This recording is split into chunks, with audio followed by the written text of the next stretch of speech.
All right, mates, welcome back. JL Scott Fishing and Eats. Hope everybody is doing well on this lovely weekend before the KBF event for kayak bass fishing in Potomac River, April 29th, April 30th, two single-day events. Let's talk about what we do know. Obviously, big shout out to everyone. Thank you very much for the messages, everything we've gotten. I've had probably about 24 people reach out for me about information. It's been going on different spots in Potomac, Upper Potomac, Monocacy, Allegheny, and places like that. It's been great. Thank you for all the feedback on the Smallmouth newsletter. And again, we surpassed 24,000. We are now at 24,500 followers, subscribers on this YouTube channel. And I totally appreciate it. We're going to talk KBF. Controversial. Trigger warning. Okay, let me tell you. And a lot of people have called me like a homer and like an apologist for KBF. I don't know where they get that from. I just call balls and strikes, mates. And a good indication of where I stand on a lot of things is whether or not I cover them or not at all. Okay, that's usually a good indication.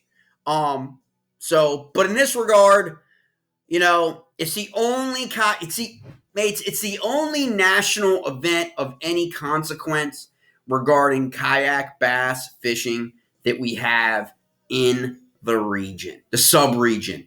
Okay, I'm not counting, I guess I should count it. So one of two or three. Okay, but really like in Virginia, Maryland, North Carolina, West Virginia is going to have Hobie for the first time. Pennsylvania is going to have bass in October. New York is going to have Lake George and Cayuga. So right down in this section, Delaware, New Jersey, Maryland, Virginia, North Carolina, okay, in that, right? This is it. That's why I'm covering it. That's why I'm talking about it. It's not because I love KBF or somehow I think KBF is I don't know where people get that nonsense from. Okay? I talk about it because they actually scheduled here. Okay? They actually did. I don't need to talk about Hobie as much as other people do because there are people who fish Hobie, you know what I mean? And but Hobie goes to a different part of the country almost every month, concentrates in the South, and then they go up Northeast for one event. I don't even think they go past Texas. Okay? And this has been my criticism in the kayak fishing community to wake up. There are no national trails. Okay? Stop calling them national trails because there are none. You can't call yourself a national trail if you don't go past Oklahoma. Okay? KBF, not going past. I don't know whether it's going to be a token event out in California or they try the events. I don't know if they're going to remain. I don't know. We don't even know. We don't even know what's going to happen. We don't know if KBF's going to be around next year. We really don't.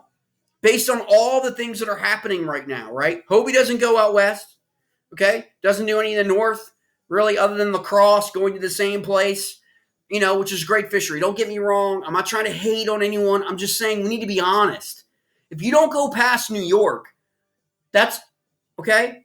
Think about it. I get it. Maybe it's not the fishing population, but the largest population in the United States exists between Raleigh, Durham, Chapel Hill, North Carolina, and Boston, Massachusetts. Look how many events there are, okay?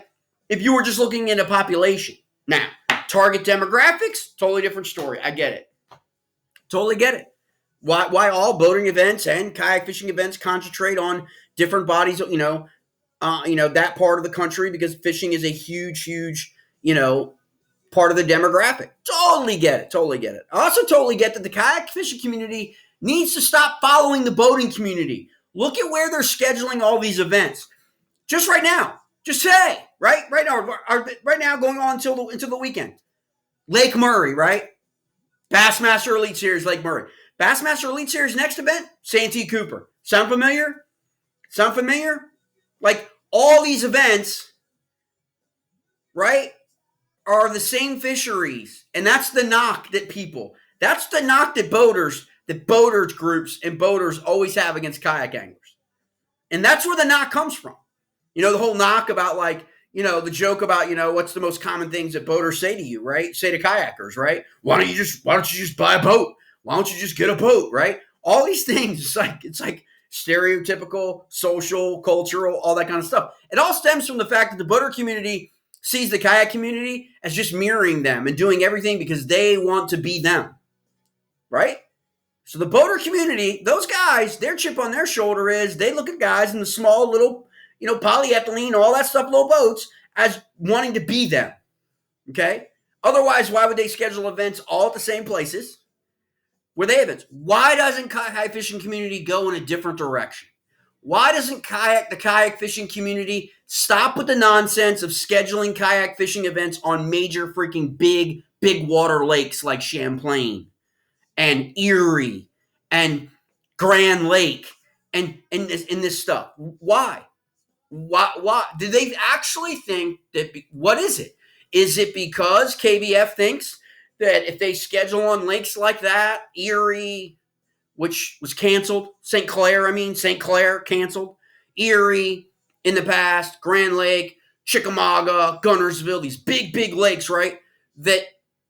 Is that why anglers will come and fish it?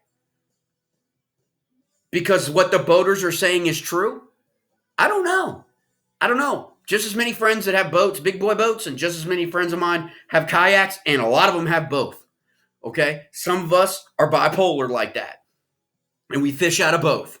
And then there's a whole bunch of us that are tripolar, that we wade fish and bank fish because we just love to fish. Okay? That's what it's about. But when you get in that kayak, I can't tell you how many people are not fishing events. One, because they hate the drama in events. And two, because these events are getting scheduled on bodies of water that the kayaks were never meant for. That now, sure, kayak manufacturers are making boats different, more suitable for all these different things. And thank God they're like, I could tell you personally, if you were out on the Potomac River in the last 24 to 48 hours, God bless you. Because if you didn't have a skiff or you didn't have a kayak skiff, okay, and you just had a regular kayak, and I don't care what the brand model is, you'll be in trouble. You're going to be in some trouble if you're in the channel, okay? And people need to be forewarned about that. KBF needs to forewarn people about the weather that's coming next week. We're going to have like 3 or 4 days at the beginning of the week that's really great, and then by Thursday to like next Monday, it's going to be like rainy, windy, all kinds of stuff. And anybody who's ever been on the Potomac River knows that's the last place you want to be with storms rolling in. Even if it's just an hour, 2 hour thunderstorms. Okay? It is wicked, okay, and quick. And so people need to be aware of that fact, all right? Rant over. So KBF event April 29th and 30th, that will be next weekend, okay? As of right now, they have less than 40 anglers signed up. Now, that should be a red flag to anyone paying attention that there's something wrong. I guarantee you that fishery has had over 100 anglers. That's over 80 to 100 anglers in years past. Okay, why does it only have 40? Could be registrations, could be other events going on, could be any number of things. But if you're watching what's going on virally right now with the KBF, it's not good. It's not good. If you follow the videos of what's happened with KBF partner clubs in the Northeast banning anglers, it's not good.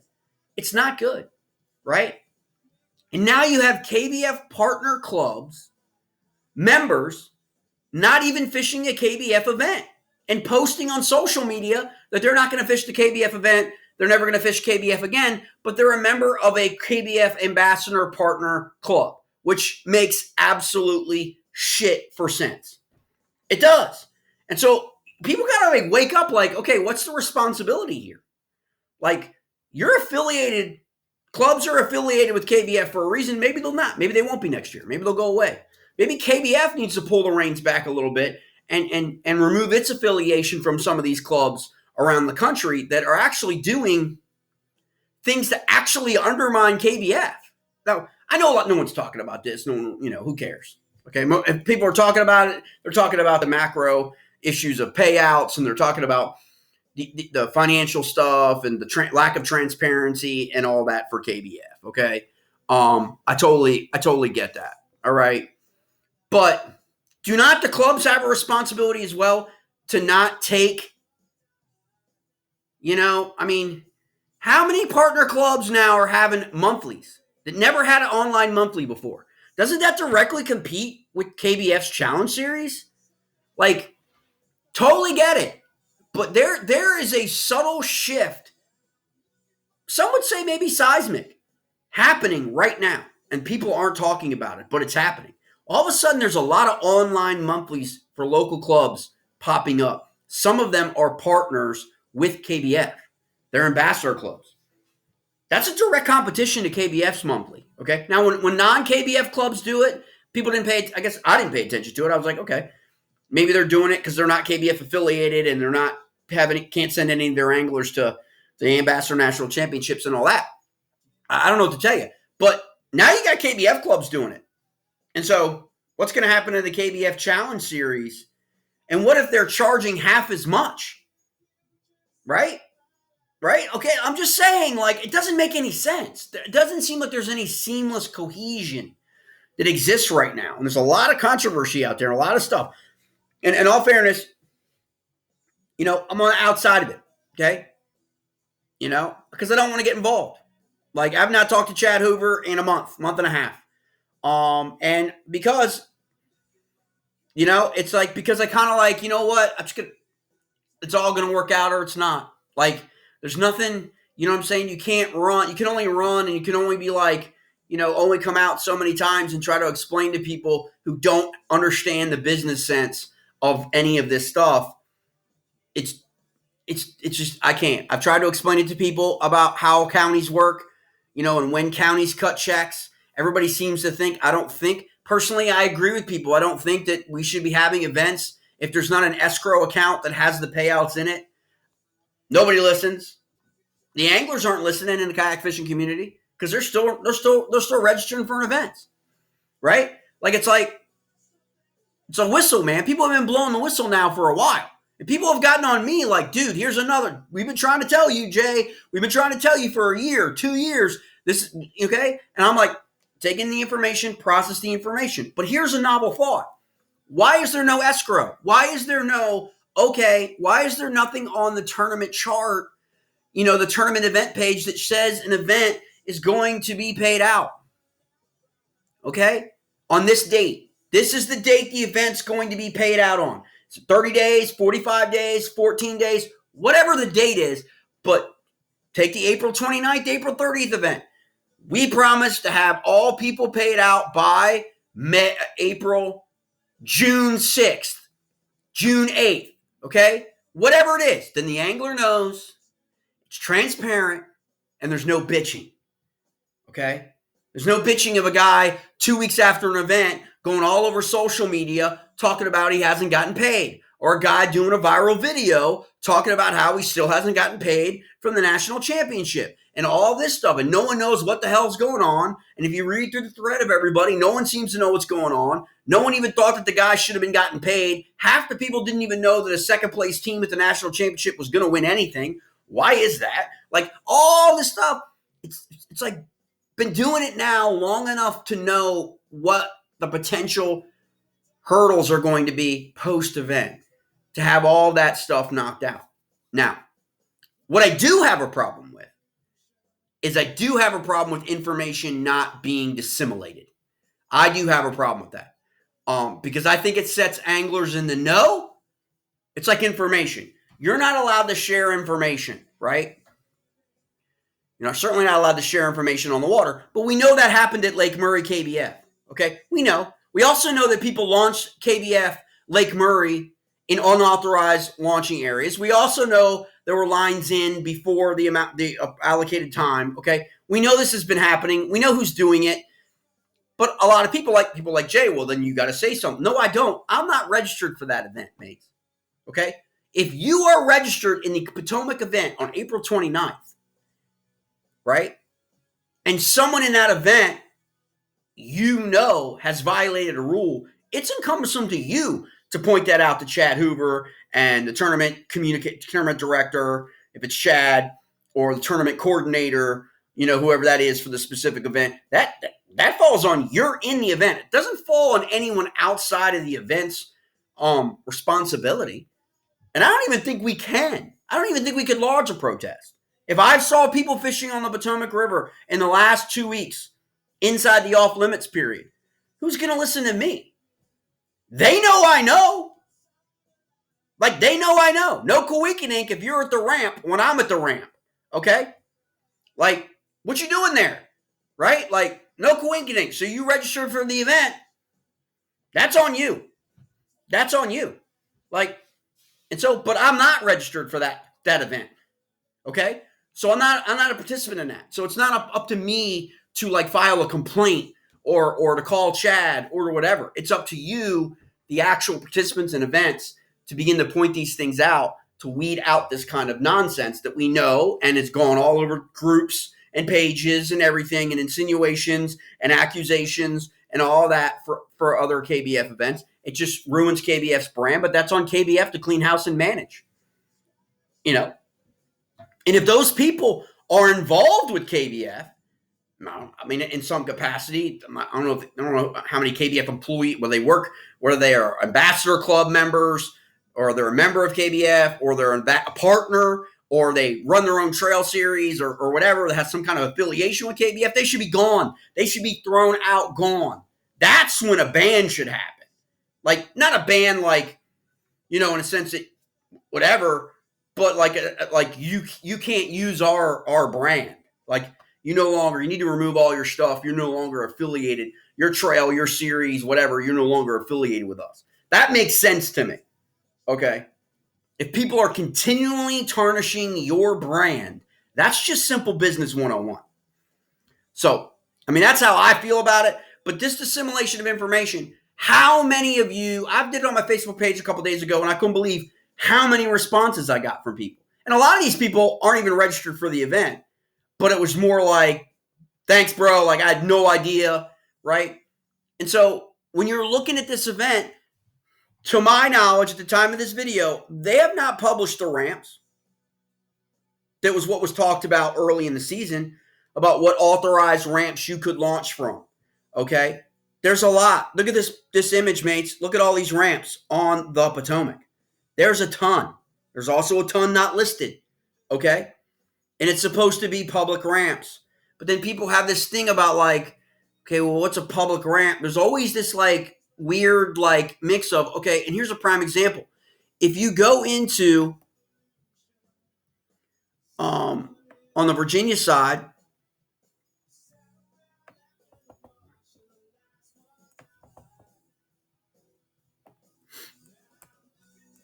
let's do satellite view. I like satellite view a little bit. If you go on the Virginia side, okay,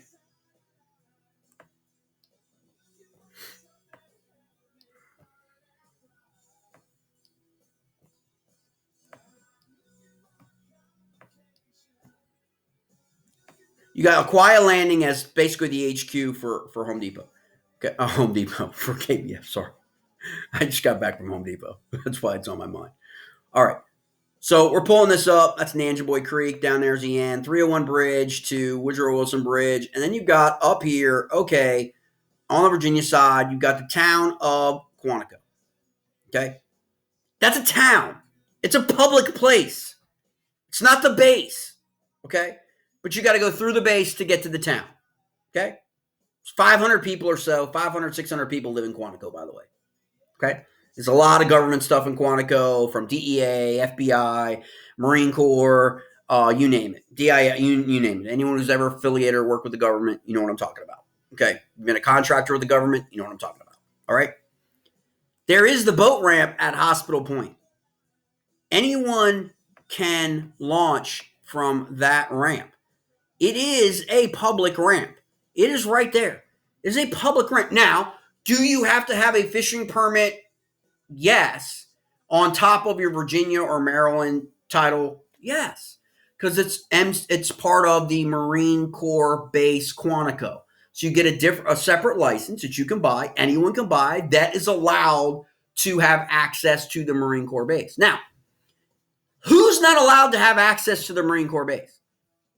Okay. Is the base public? Well, it's owned by the federal government, but you gotta check in, show your ID, or have a Kayak, or have a D-bids. Those are all different affiliate, different, whether you're a veteran like me, whether what you work. There's different like things for your identity because the post 9/11 world you used to be able to just drive through there. Hey, I'm going fishing. You told the Marine at the gate. You signed. They looked at your license, took your license plate number down. Boom, you shot in. You went fishing. That's the way it used to be. Then 9/11 happened, and everything shit changed, right?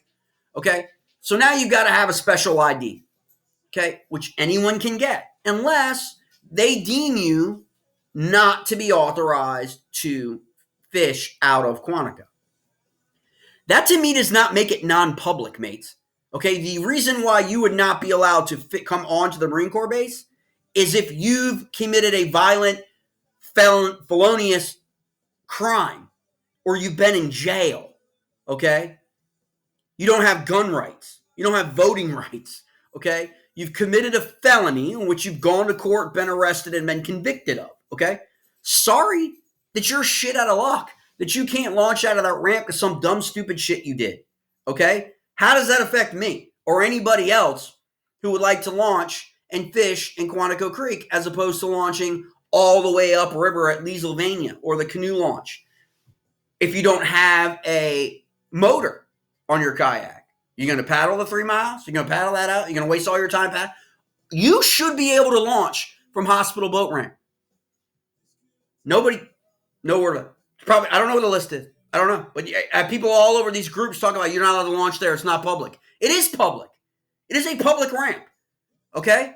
Anyone can launch there who's not a freaking criminal. Like, okay.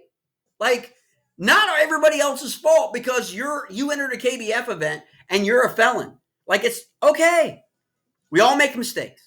I've made mistakes. We all make mistakes. Our kids make mistakes.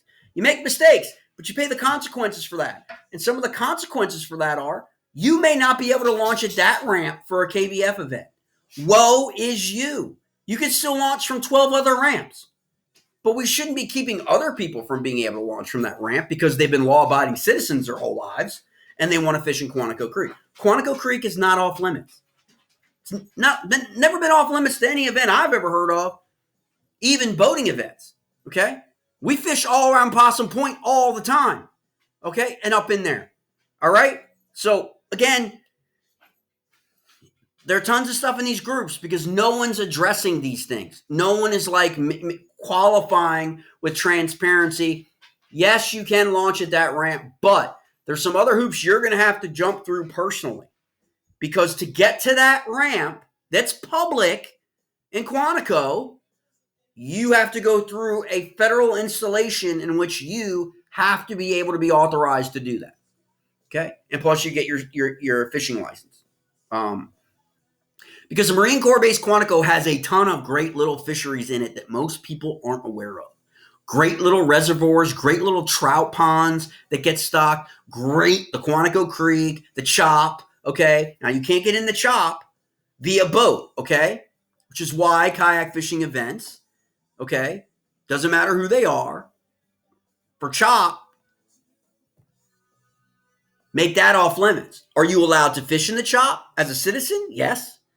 Okay, it's not excluded to Americans. It's just because it's blocked here, you can't take a boat or a kayak up into the creek, but there's a pier here and there are areas here on the Chop that you are allowed to fish from. Okay? Americans. Okay? If you're granted access onto the base. I'm just throwing that out there because there's a lot of misconception about, no one's allowed. In an event, I get it because it's not continuous water because there's a block. You'd have to like get out of your kayak, go all through that mess. It makes total sense. This area all around here, up into this side of Scott's Island. Yeah, Scott's Island. Okay, I still claim that. All right. Chop Island is off limits as well. Okay, for most boaters, kayakers, and all that stuff because of the air base and Marine Corps base Quantico. Okay, so that's taken care of. There's a lot, dozens of questions about that have been posed to me. You can find this information at a website called Sportsman. Okay, that's where you can get your license, and that's where you can get your check-in. Okay, so you can check in and check out when you go on the base to go fishing if you're like me and other people who will fish for trout and fish for other, throughout the year, that is a way for them to understand you're off the base, you're on the base, okay? Like all that kind of stuff. So just check it out if you're interested in that. If you're local in the DMV and you're interested in that, because there's always been a lot of like total misconceptions about that. But all the information is there. There's a whole PDF thing that tells you all the access points, where you're allowed to fish, where you're not allowed to fish, all the things that you need, what you need to bring with you when you go through the gate. Go to the visitor center, apply for your Kayak, apply for whatever that you need that's going to give you access all the time. So every other time you go through, it's a lot slower and slower and slower and slower. Okay. Makes sense. All right. So that clears that up. Bunch of questions. The other questions I have gotten about what was I being told about Mattawoman, otherwise known as the Matt. Okay. And what I have told people, and I posted, and I forewarned about this in January, and the date was not changed. Okay. Is the last week of April. Okay. Let's see if we can do this right in here. I can show you exactly where it is.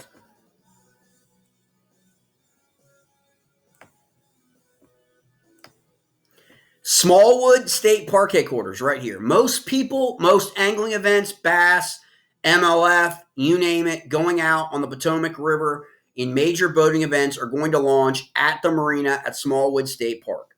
Okay? It is a state park, right? It's public, right? Okay. Still got to pay. It's public, though. Problem is on Friday, sunset on Friday, all day Saturday, this marina and boat ramp will be closed to the public. Closed.